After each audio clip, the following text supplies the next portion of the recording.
Alors, donc aujourd'hui, accueillir le conflit pour aimer. L'autre est différent de nous. Ça nous attire, ça nous intéresse ou ça nous dérange, selon les moments. Et on s'aperçoit vite que même l'amour n'exclut pas les confrontations.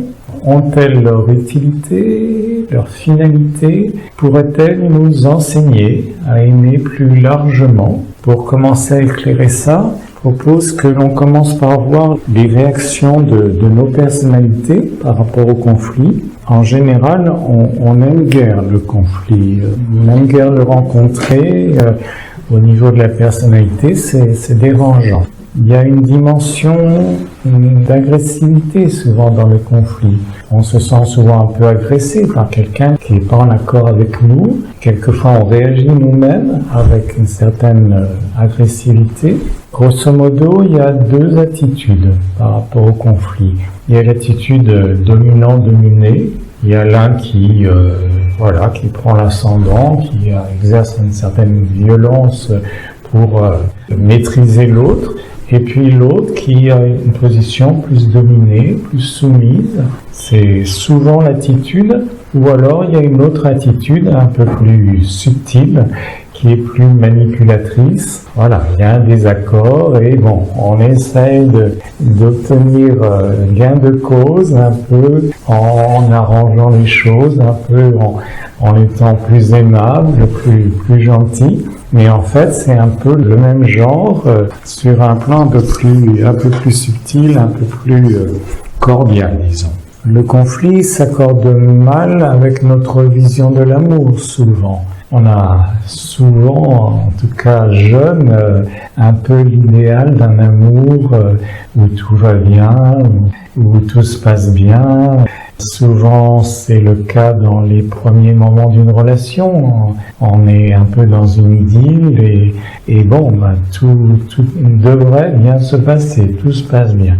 Et puis, bon, avec le temps, ça se complique un petit peu. Donc, on expérimente l'amour beaucoup sous la forme de l'affection, de l'appréciation aussi. L'amour, c'est souvent ça, j'apprécie ou j'apprécie pas dans un premier temps. C'est souvent j'aime bien ou j'aime moins bien. Et en fait, ça inclut une dose de possessivité. L'autre un peu doit être comme on le souhaite, comme on le voit. Donc il y a souvent cette dimension-là, il peut y avoir la dimension de jalousie qui fait partie de cette relation affective.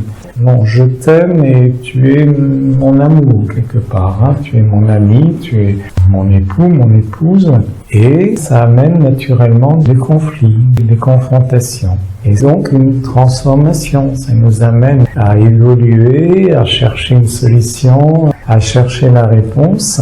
Donc déjà on voit au niveau de la personnalité, les confrontations, les conflits nous amènent un peu à aimer un peu plus profondément, à approfondir un peu la relation, la communication, arriver à une harmonie un peu plus profonde.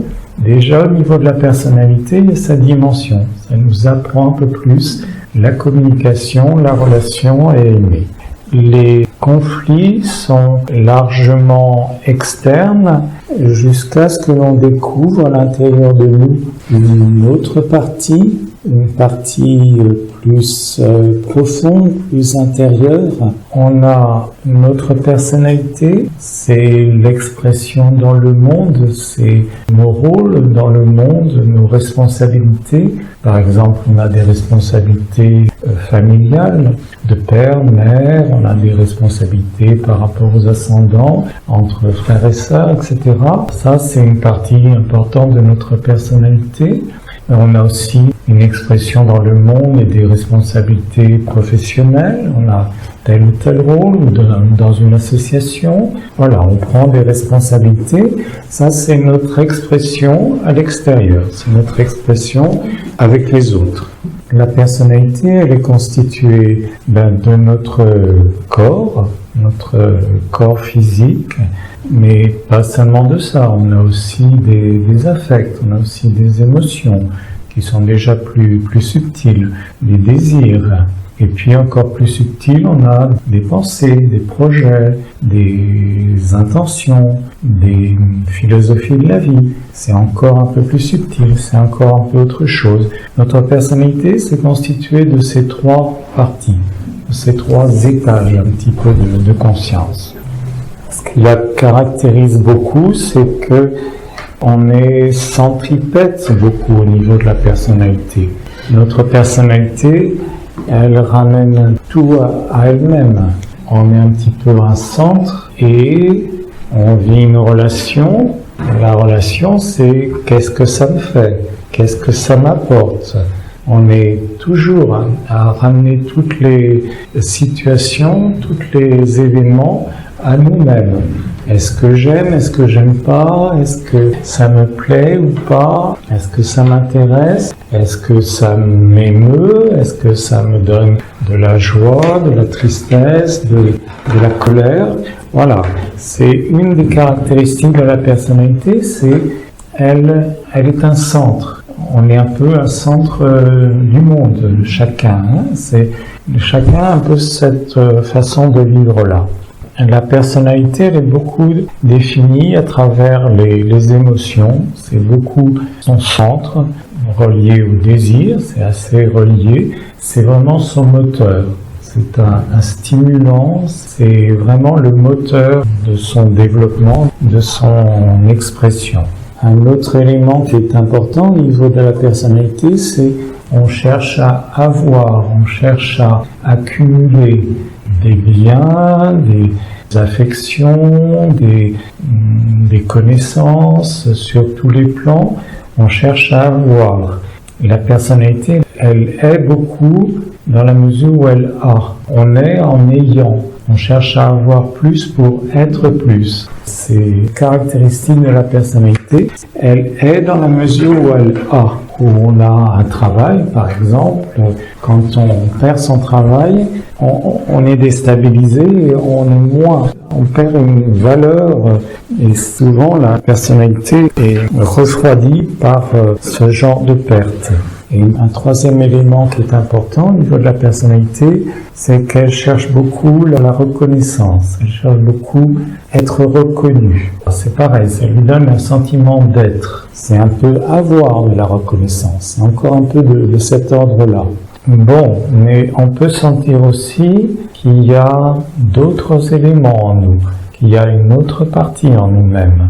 Un appel vers autre chose, des aspirations à plus d'amour, à être plus juste, à évoluer, à être plus clair, plus transparent. La personnalité, elle a des désirs, elle cherche à avoir. À l'intérieur de nous, il y a une partie qui a plus des aspirations. On peut employer les deux mots pour distinguer les choses.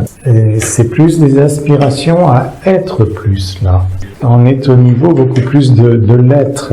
Cette partie aussi en nous, elle a des recherches d'idéaux. Les idéaux sont très importants. Les idéaux de justice, de liberté, d'équité, d'amour, de fraternité, c'est des éléments qui sont très importants en nous.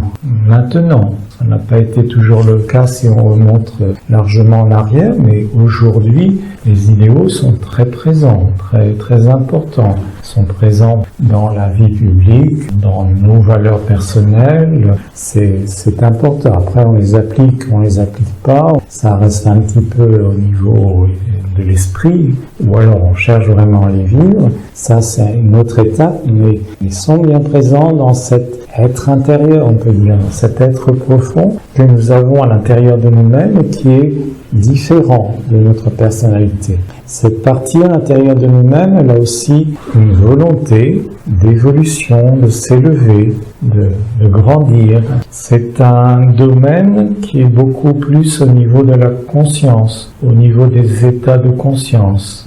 Aller vers des états de conscience plus clairs, plus élevés, c'est beaucoup ce domaine-là qui caractérise notre être intérieur. C'est aussi tout un monde de qualité essentielle. La lumière qui éclaire, la juste intelligence qui mène à la sagesse, l'amour, la volonté juste, la volonté de bien. Ce sont ces qualités qui sont bien présentes au niveau de notre être intérieur. Et on peut le percevoir, on peut percevoir cette partie en nous comme une sorte de lumière, comme une sorte de rayonnement. En méditation, par exemple, on peut arriver à sentir cela. L'évolution, c'est beaucoup mettre en conscience, mettre en lumière, c'est beaucoup apporter de la lumière. C'est comme ça que l'on évolue beaucoup. Alors, c'est une belle partie en nous-mêmes, mais ça crée donc une dualité en nous-mêmes à partir du moment où on ressent cet être intérieur. Et plus on est en contact avec lui, plus il y a de dualité. Quand on rencontre cet être intérieur en nous, que certains appellent l'âme, j'aime bien ce petit mot, il est beau, Alice Bailey l'emploie, mais sans connotation religieuse, et d'une façon assez différente des religions. Donc j'emploierais peut-être, j'aime bien le terme être intérieur parce qu'il est plus neutre, justement, il y a moins de connotations. C'est la conscience. C'est le penseur, comme disait Krishnamurti, celui en nous qui pense et qui est conscient, effectivement. C'est la présence aussi, on peut dire. C'est des mots différents qui recouvrent une réalité semblable, oui. Donc on emploie le mot que l'on préfère. Alors, à fur et à mesure où on prend contact avec cette partie en nous-mêmes, émerge une dualité en nous. C'est plutôt plus simple avant. C'est plutôt une complication pour la personnalité de rencontrer cette autre partie et d'avoir cette dualité avec cet être différent en nous-mêmes. Et donc on arrive un peu à ce que je présentais en introduction. Dans un premier temps, c'est un autre, à l'intérieur de nous-mêmes. C'est un autre, différent et qui a des aspirations, qui a des intentions qui ne sont pas forcément toujours en accord avec celles de la personnalité. Il peut y avoir des divergences, donc il peut y avoir des confrontations, éventuellement des conflits. Notre personnalité, elle est très centripète, comme je disais tout à l'heure. Alors que notre être intérieur, au contraire, il est centrifuge. Il rayonne, il est lumière, comme on disait il y a un moment. Il est dans le don, il est dans la générosité, il est amour. Donc, au contraire, il est lui centrifuge. Voilà, donc ça fait contraste. Ça dérange par moments. La personnalité, elle est donc individuelle, elle est personnelle, alors que l'être intérieur, lui, au contraire, est ouvert sur le bien commun, est ouvert sur la collectivité. Donc là encore, c'est des directions très, très différentes. Au fur et à mesure du temps, c'est cet être intérieur qui construit la personnalité, en fait. L'être intérieur, pendant longtemps, il est sous-jacent, il est sous le boisseau. C'est un terme qui est employé dans les évangiles, je crois. Il est caché, il est enfoui dans la personnalité.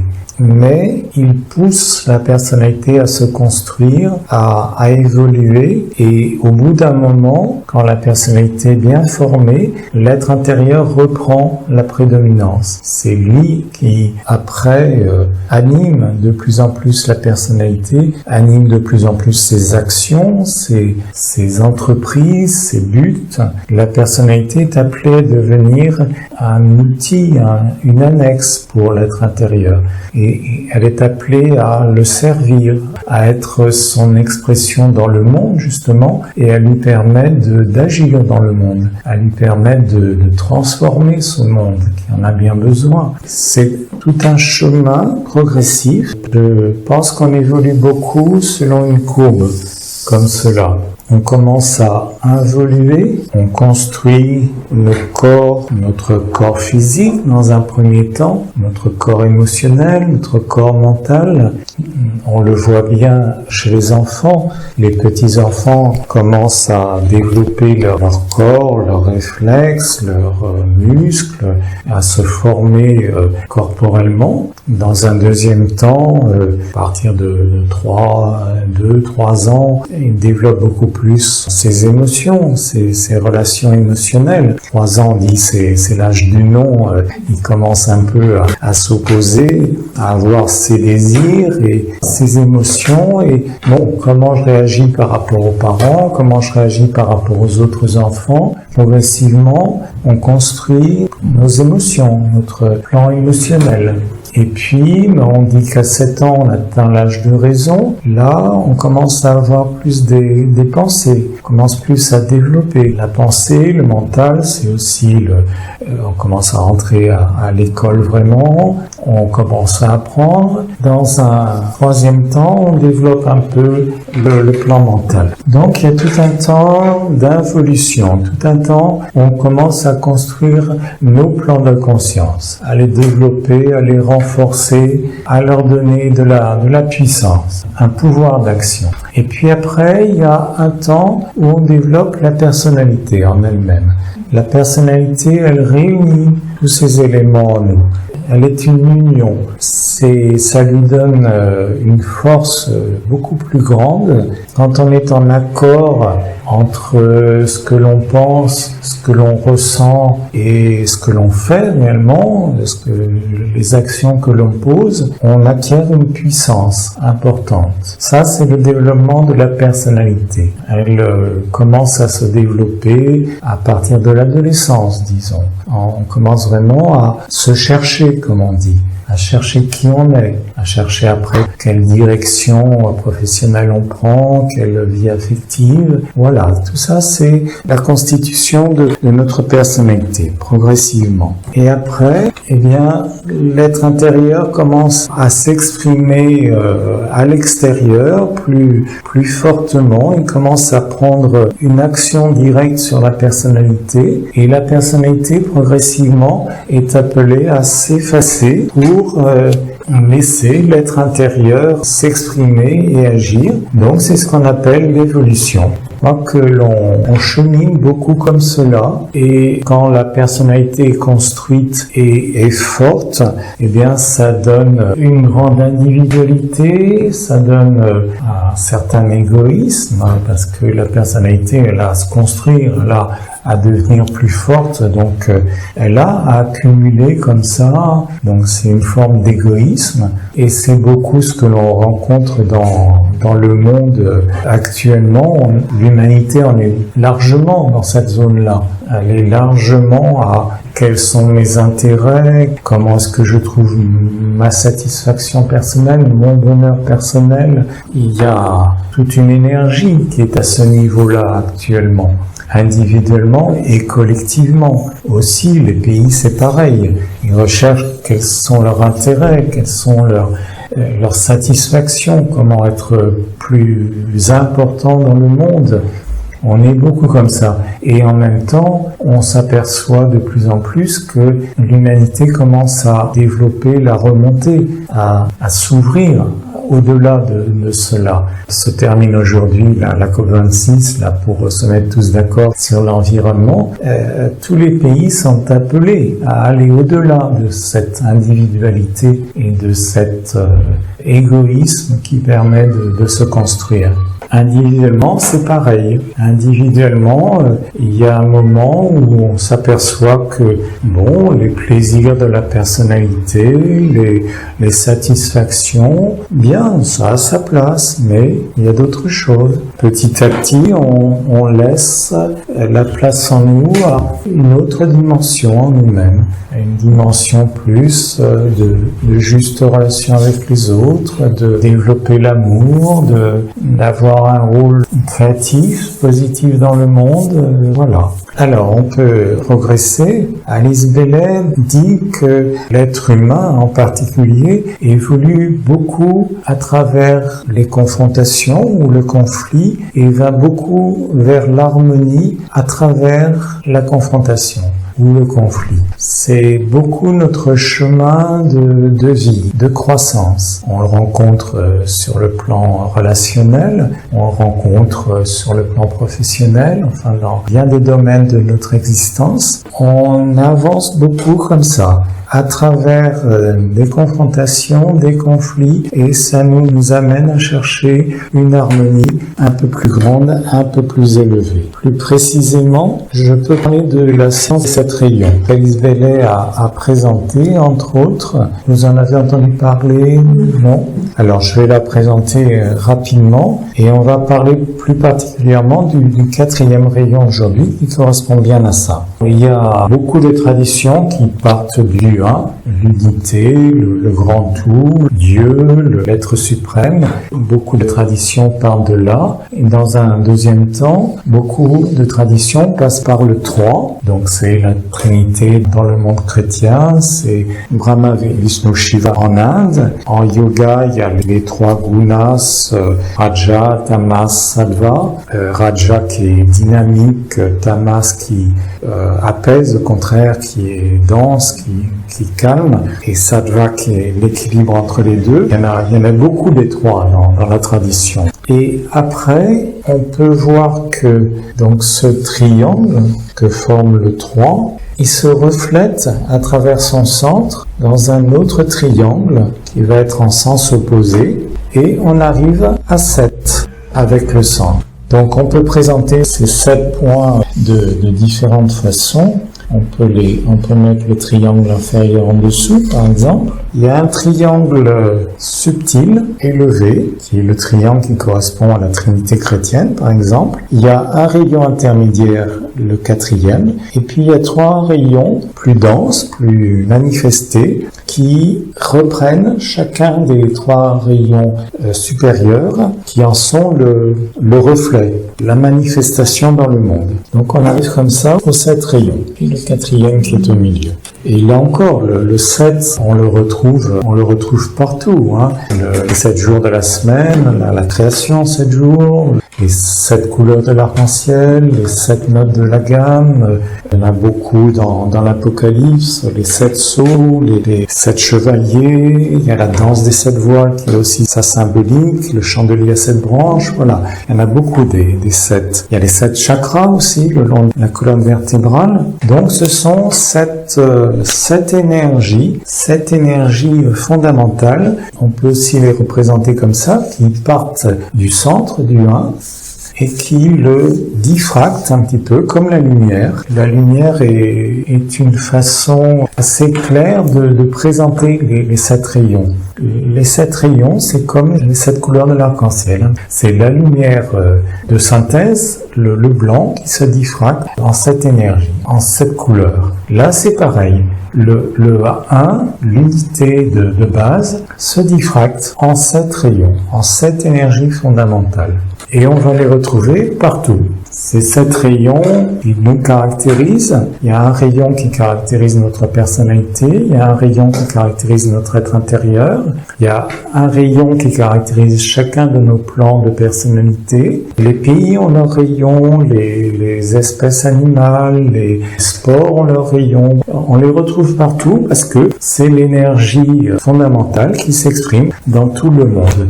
Chaque rayon contient les autres, donc se diffracte encore en 7 lui-même, à l'infini, jusqu'à créer tout ce que l'on connaît.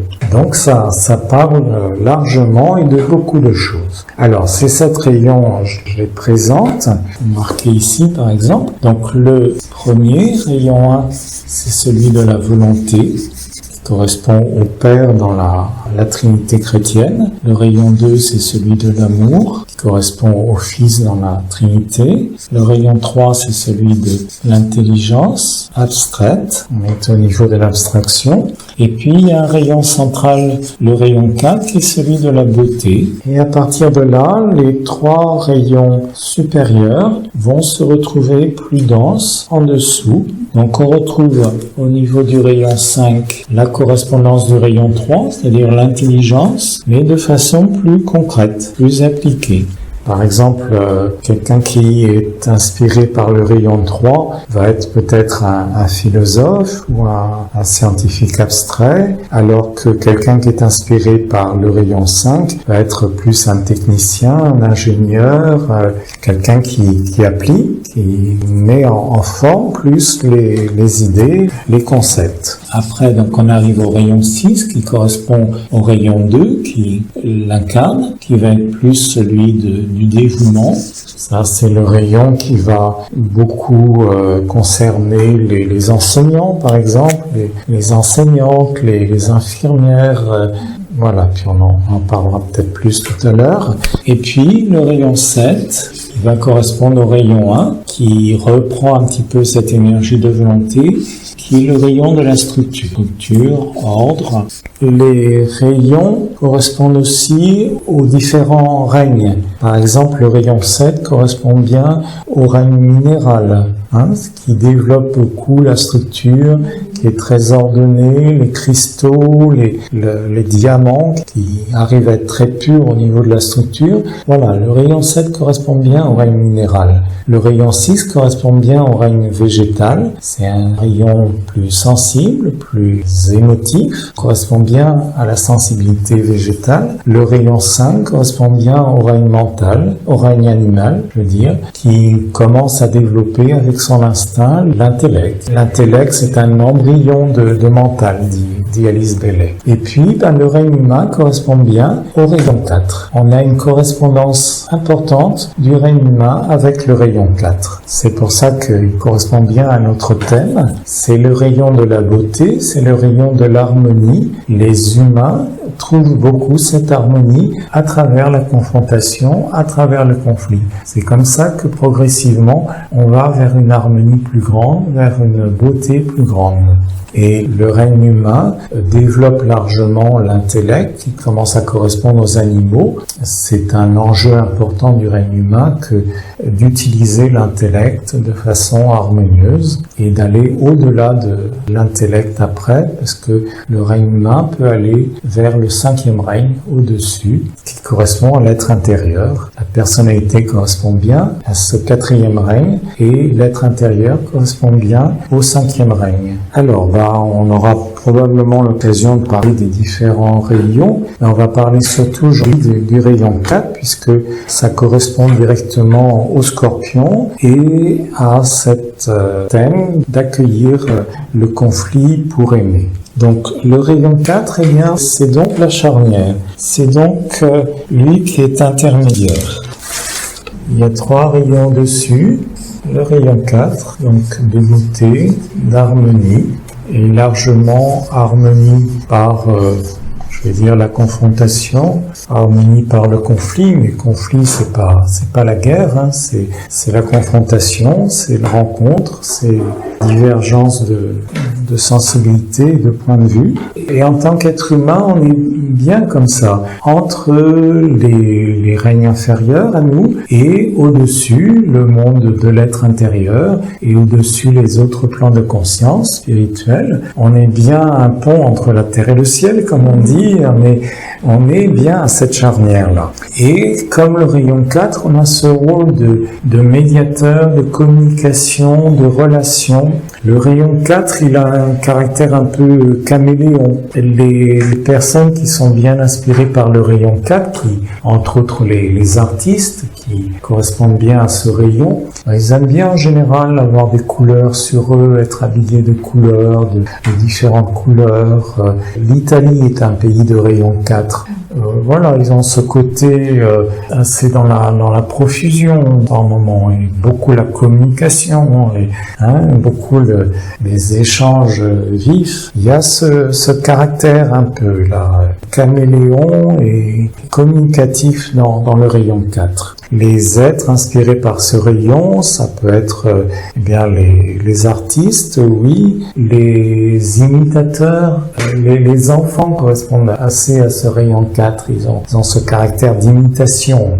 Avec ce trait de caméléon, voilà, le rayon 4, il a un petit peu ce caractère-là, imitation, médiateur. Ça peut être aussi les journalistes qui ont un métier très relationnel, très dans la relation. Les acteurs, c'est des rôles que peut avoir une personne rayon 4. Il y a de nombreux artistes qui étaient fortement marqués par le rayon 4. Celui qui est vraiment remarquable de ce point de vue-là, c'est Mozart, qui avait largement du rayon 4 sur plusieurs plans de conscience, et qui avait donc cette créativité, rayon 4, ce sens de l'harmonie, de la beauté, et en même temps ce caractère un peu dissolu. Le rayon 4 peut être assez bohème, comme les artistes le sont quelquefois. Ils ont besoin de structure, ils ont à développer un peu l'équilibre avec le rayon 7 qui leur donne une structure. Donc parmi les artistes inspirés par le rayon 4, il y a Mozart,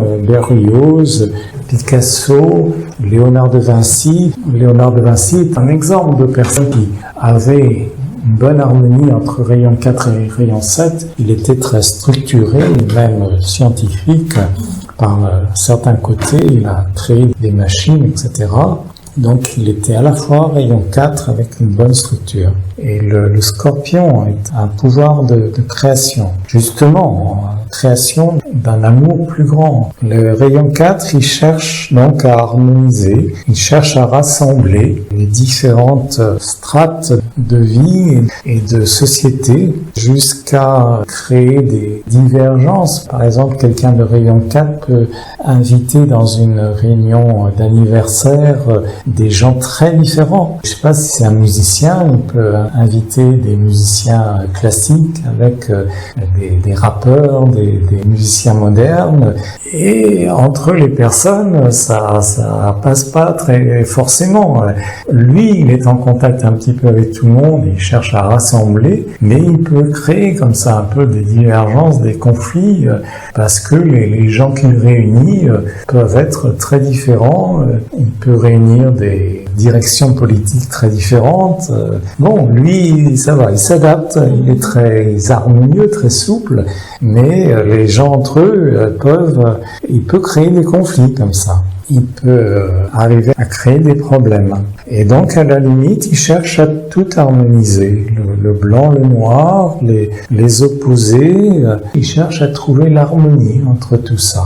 Et ils n'aiment pas trop choisir. Ils cherchent à tout regrouper et ils n'aiment pas faire un choix entre les deux. Si quelqu'un parle à droite, il va avoir une opinion plus de droite, et puis après, s'il rencontre quelqu'un à gauche, il va avoir une opinion plus à gauche. Il a tendance à osciller, à avoir du mal à se trouver par moment, avoir du mal à se définir. C'est son chemin d'avoir à trouver l'axe d'équilibre, le centre, et à trouver l'essentiel, l'essence. Et donc le rayon 4 correspond bien à ce chemin d'harmonie par le conflit, par la confrontation, qui est largement le chemin de l'être humain. Alors, comment cet être humain, qui est rayon 4, chemine à travers ces confrontations? Quelles sont les étapes à travers lesquelles on passe quand on rencontre un conflit, quand on rencontre une confrontation? On passe essentiellement par 3 phases. Une phase, on peut dire, de crise, c'est la rencontre du conflit, on entre en conflit. Après, une phase de tension, et puis une phase d'émergence. L'harmonie émerge. Donc déjà, il y a le déclenchement. du conflit, il y a une divergence. Par exemple, dans le couple, l'un peut désirer un enfant et l'autre non. Ça peut créer une crise. Ça peut être difficile à résoudre. Ou alors des conflits dans la vie professionnelle, une rivalité qui crée une crise, crée une tension. Ou alors un conflit entre les responsables et les employés. Donc il y a création d'un conflit avec deux pôles, un pôle A, un pôle B. On réagit quasiment tous comme ça dans un premier temps. On est en pôle A et on cherche à nier l'autre. Voilà, j'ai raison, donc tout est harmonieux. J'ai raison, c'est ma vérité, et on nie l'autre. On a trouvé l'harmonie. C'est une première étape par laquelle on passe très souvent, mais on s'aperçoit que l'autre n'est pas d'accord. Il se dit la même chose et il continue à se manifester, il continue à avoir sa vérité et donc il continue à s'exprimer. Et il peut y avoir une relation de domination, comme je disais au début, il peut y avoir un dominant, un dominé, mais les choses continuent à évoluer. C'est assez remarquable d'ailleurs que des personnes même en situation de soumission intense ne s'écrasent pas, ne continuent à revendiquer, à se battre. Entre Israéliens et Palestiniens, par exemple, c'est très remarquable.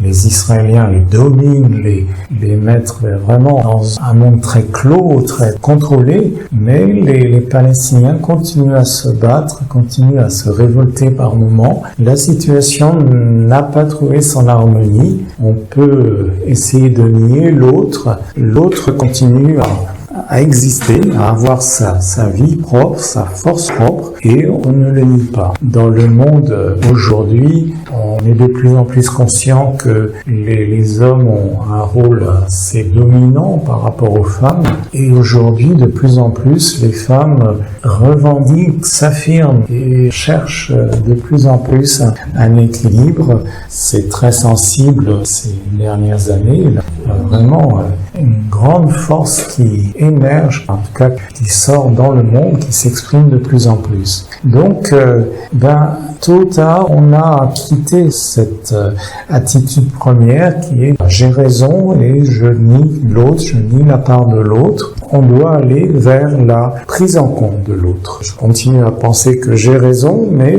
bon, je suis un petit peu plus à l'écoute de l'autre. Et là, on entre donc dans la deuxième étape, qui est une phase de tension. Bon, le couple, l'un souhaite un enfant, l'autre non. Bon, on en parle un peu, on écoute un peu l'autre, mais c'est une tension qui peut être intense. Dans la vie professionnelle, c'est pareil. Il y a une rivalité entre collègues, où il y a un conflit entre la direction et les employés. Bon, on peut accepter de prendre l'autre un peu en cause, mais bien, c'est pas pour ça qu'on a la solution, donc on est dans une situation de tension.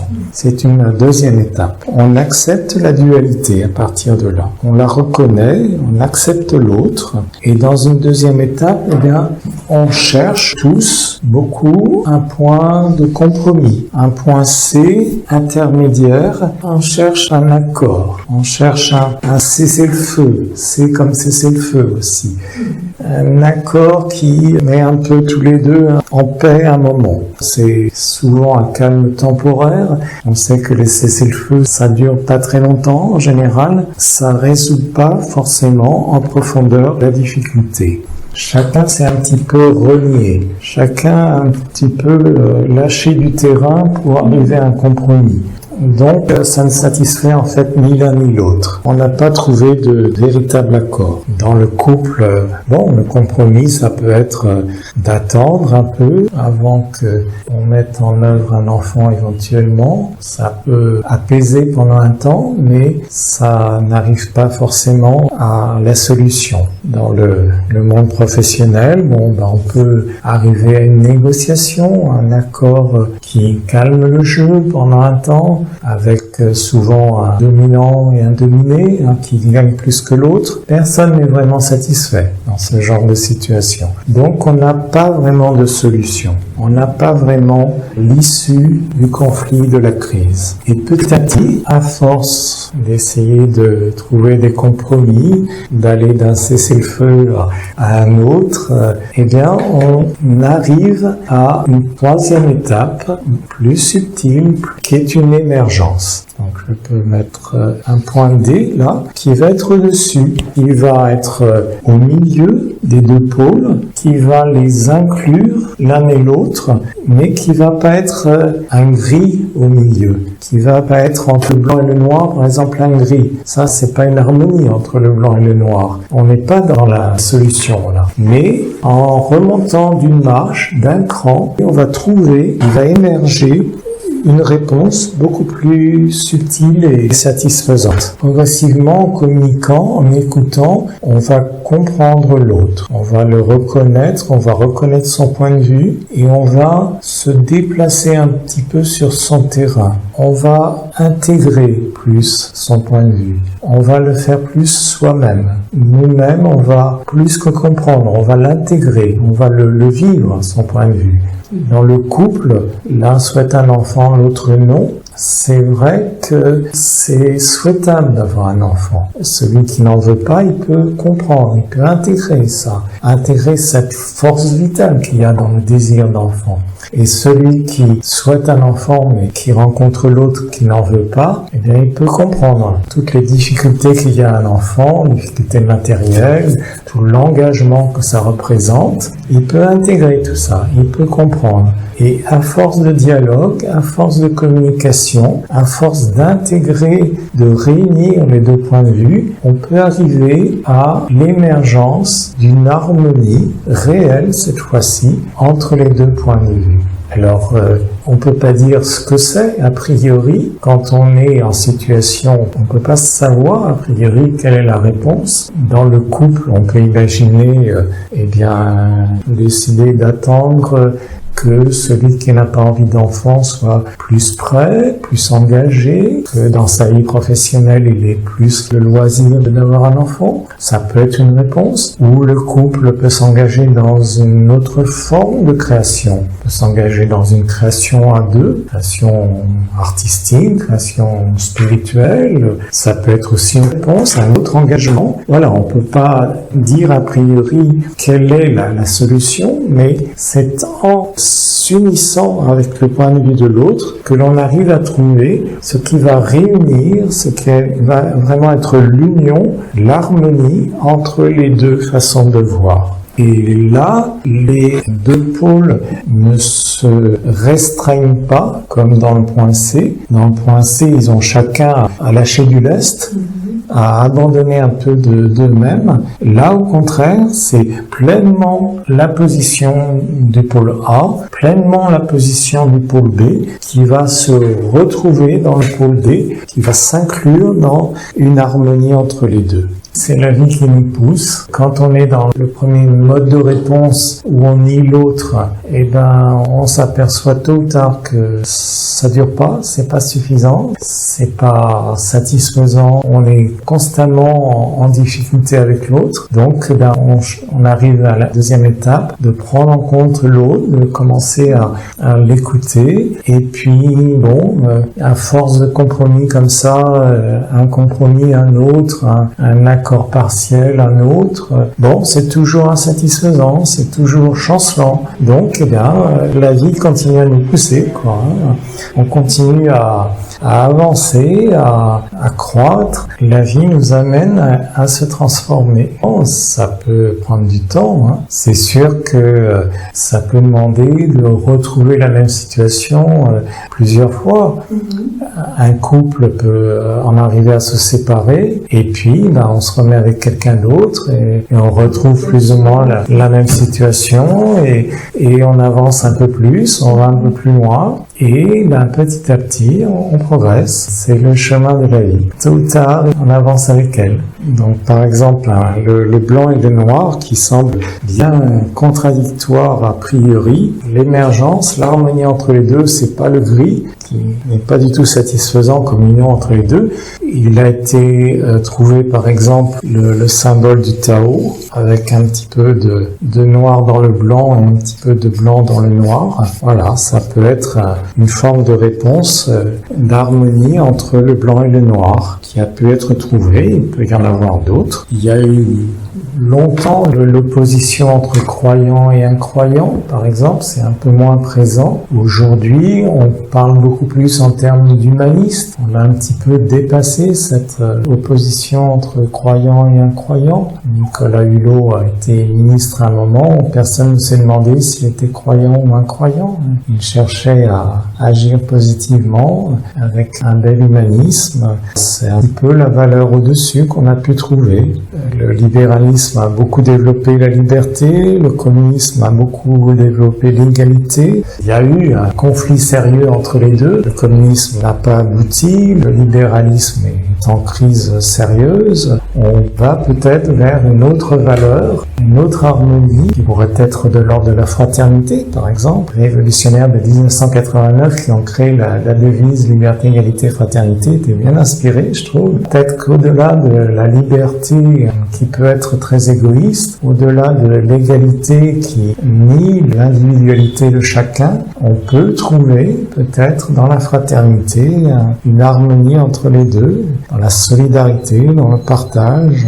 On en parle pas mal ces temps-ci. Donc, eh bien, la confrontation, le conflit nous amène, la crise nous amène à monter d'une marche au-dessus.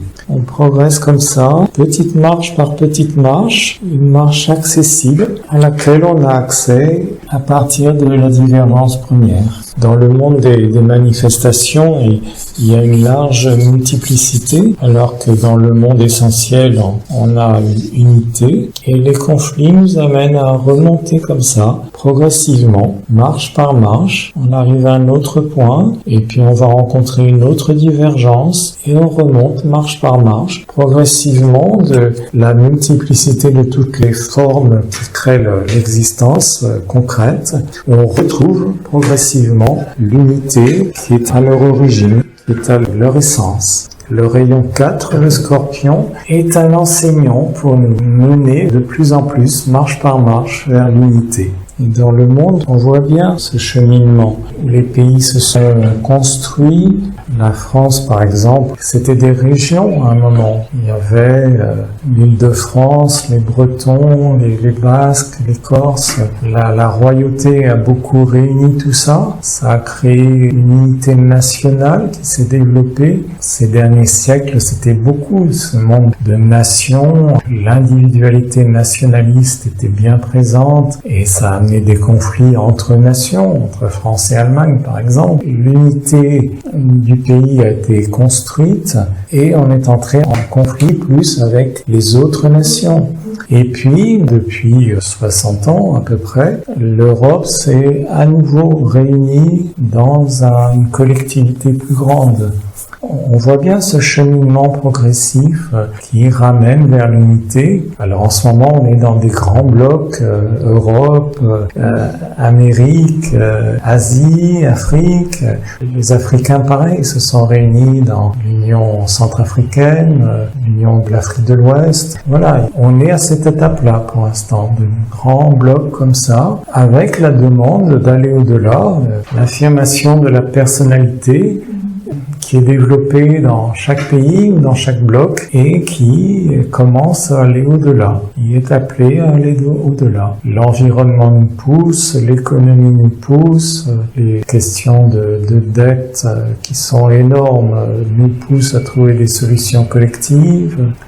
La démographie mondiale nous pousse. Oui, on est engagé collectivement dans la remontée, c'est clair. Hein. Alors il y a des personnes qui sont en involution, qui sont en construction. Il y en a d'autres qui sont construites et qui s'affirment et qui sont dans une dynamique de pouvoir, d'égoïsme personnel. Et il y a tout un groupe qui a déjà été au-delà de ce point-là et qui est appelé à être le levain, à entraîner tout le monde et à être un peu les sages qui guident tout le monde. Dans une famille, il peut y avoir des enfants jeunes, jeunes qui en sont là, qui en sont à construire leur corps physique, émotionnel, etc.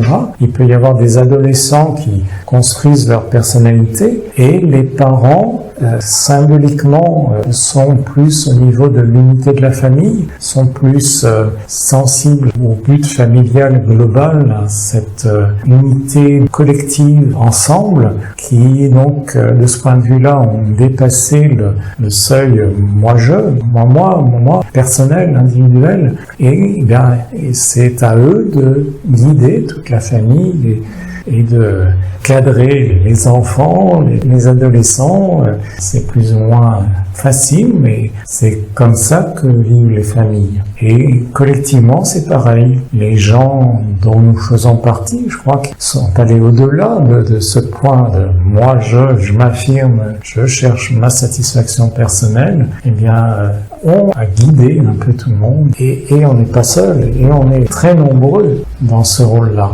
On s'en rend pas forcément compte et on se sent facilement isolé, mais les relations sont plus dans l'abstrait, dans l'invisible, sont plus télépathiques par exemple. On est tous en relation plus ou moins, on forme tous un grand groupe qui est appelé à guider tout ce chemin. C'est par la conscience que ça évolue. C'est pas par les réformes, comme je disais dans la dernière conférence. Ça change vraiment si la conscience est dans la mesure où la conscience évolue. Et ce qui est important, c'est que c'est pas une réponse absolue. On pourrait dire que l'harmonie entre point A et point B, c'est l'amour. L'amour, le grand amour, bien sûr, mais qu'est-ce qu'on est capable d'en vivre? C'est le chemin, c'est de marche en marche. Donc c'est l'étape accessible qui est au-dessus. C'est pas un grand idéal, voilà, l'amour qui va tout résoudre. C'est la marche au-dessus,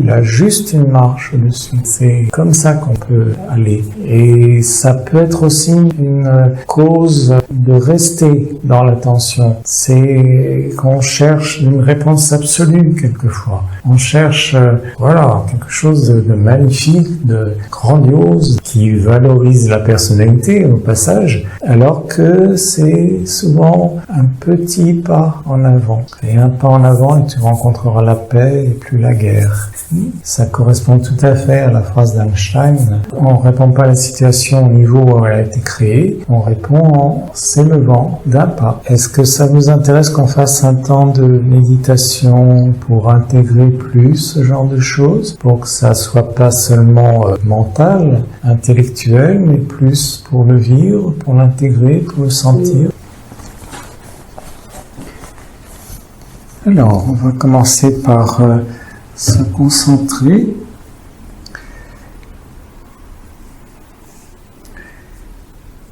On peut diriger notre attention vers le front pour se concentrer entre les sourcils. C'est le centre de notre personnalité.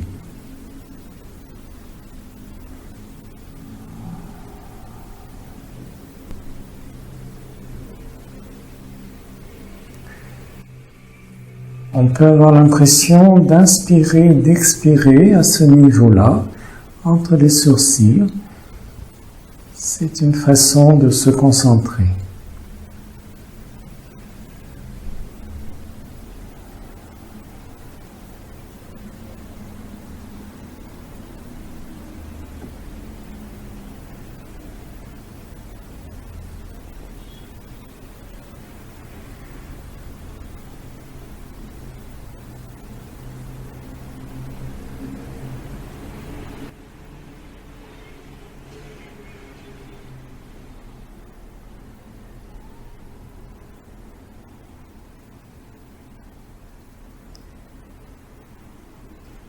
Et puis maintenant, on va élever notre conscience vers le sommet de la tête, vers le centre coronal qui est un peu au-dessus de la tête.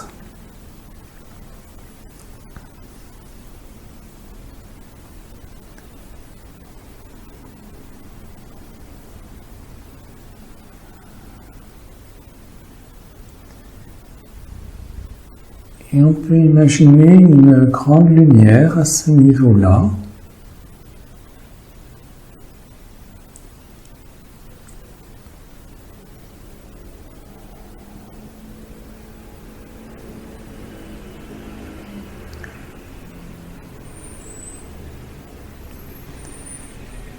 Une lumière qui rayonne autour de nous, qui s'expand.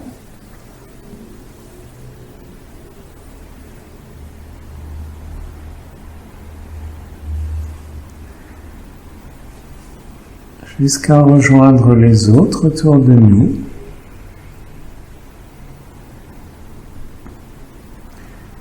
Ils ont la même lumière au sommet d'eux-mêmes.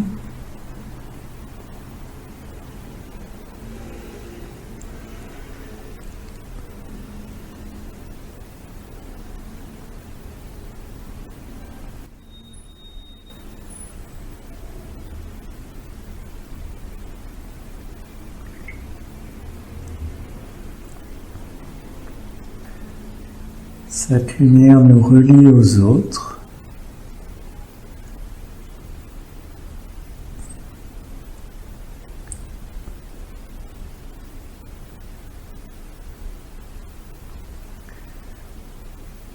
Et au-delà, cette lumière s'expand vers tous les méditants.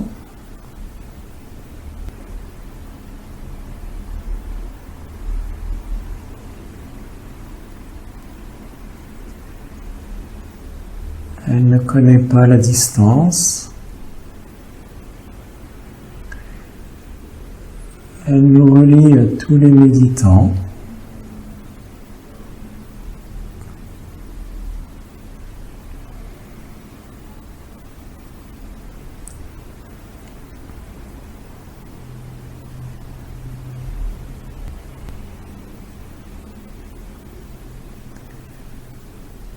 Et au-delà, nous sommes reliés par elle à tous les êtres humains sur la Terre.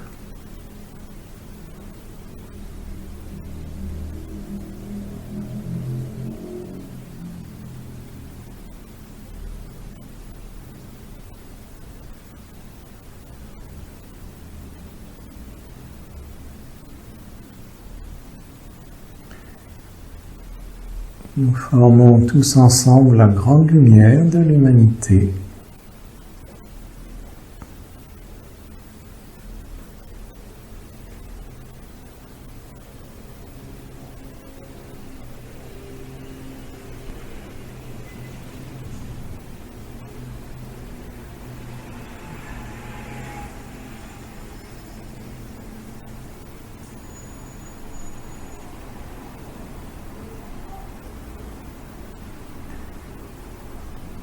Voilà. Et à partir de cette lumière au sommet de notre être,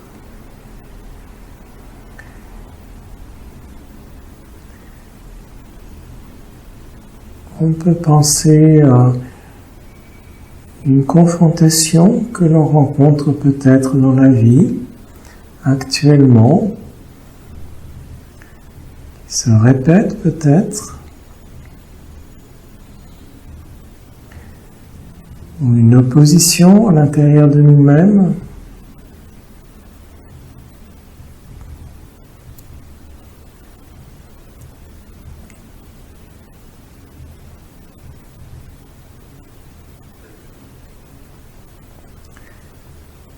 Une dualité que l'on rencontre actuellement, qui est présente dans notre existence.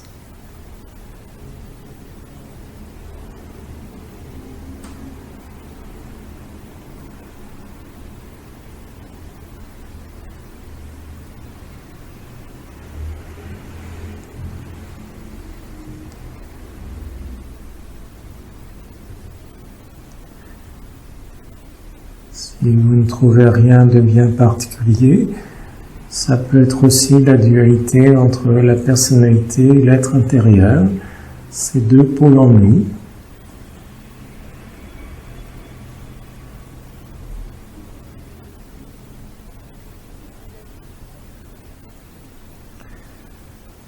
Donc déjà bien définir un pôle et l'autre.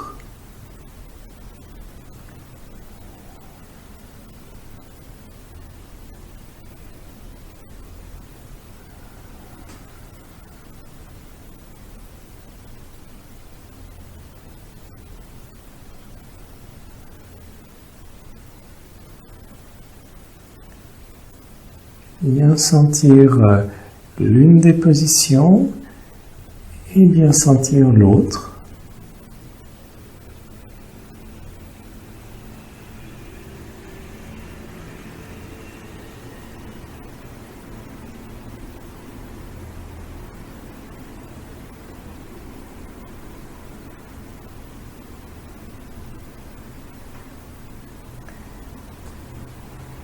Et puis on va se placer entre.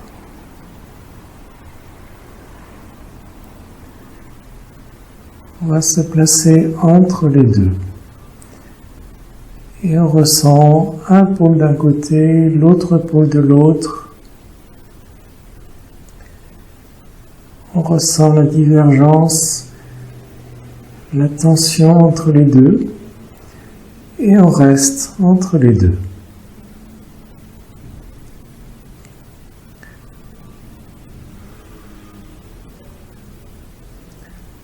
Simplement à l'écoute de la vibration de ce point intermédiaire.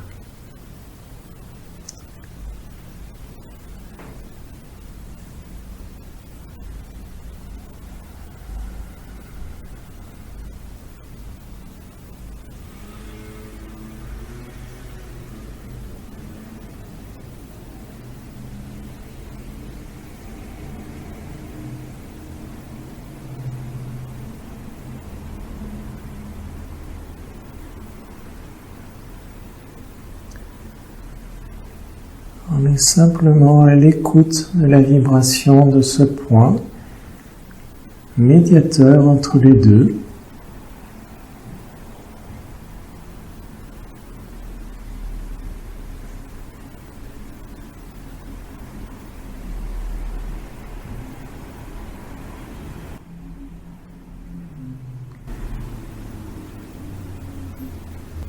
Peut-être des mots peuvent nous venir, peut-être pas. Simplement être à l'écoute et des mots, des réponses pourront venir plus tard, peut-être sans s'en apercevoir. Simplement pour l'instant, être à l'écoute. Sentir ce point et l'harmonie qui peut émerger à partir de ces deux points différents.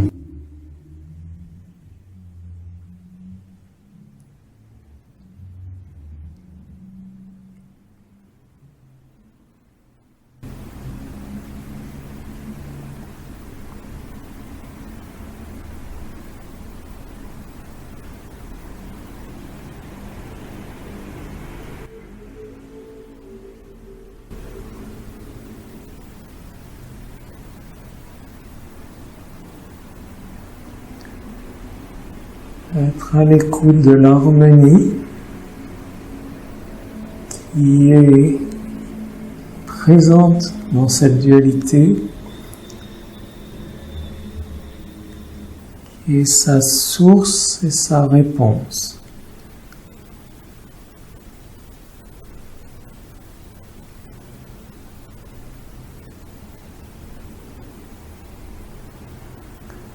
C'est elle qui nous appelle dans cette dualité. Elle nous appelle vers un pas d'amour de plus, un peu plus haut.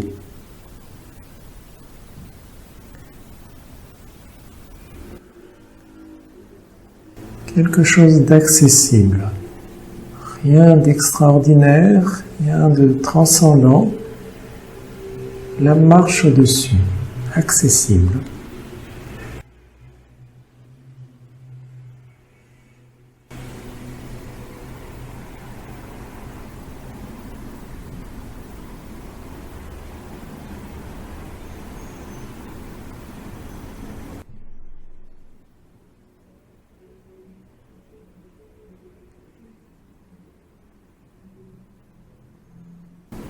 Entre la personnalité et l'être intérieur, ça peut être le cœur, par exemple.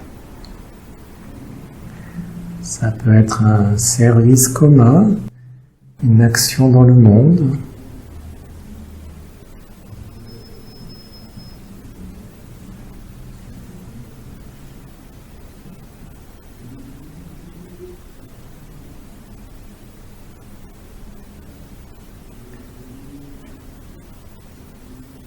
Simplement être réceptif à cette vibration comme une parabole tournée vers le haut, qui reçoit les vibrations et qui s'en imprègne. Ça s'enregistre au niveau de notre mental supérieur, du haut de notre mental, et ça prendra forme dans des mots, dans des pensées, peut-être maintenant, peut-être plus tard, peut-être on s'en apercevra pas, mais c'est comme un téléchargement, comme une vibration de la réponse qui se télécharge.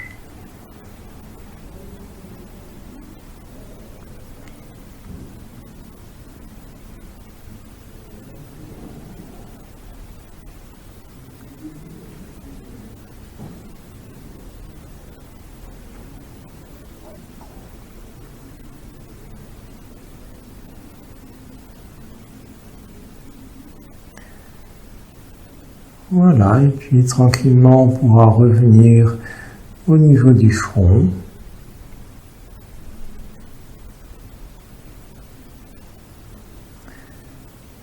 Reprendre contact avec notre corps. Sa respiration. Son assise sur la chaise. Les pieds sur le sol.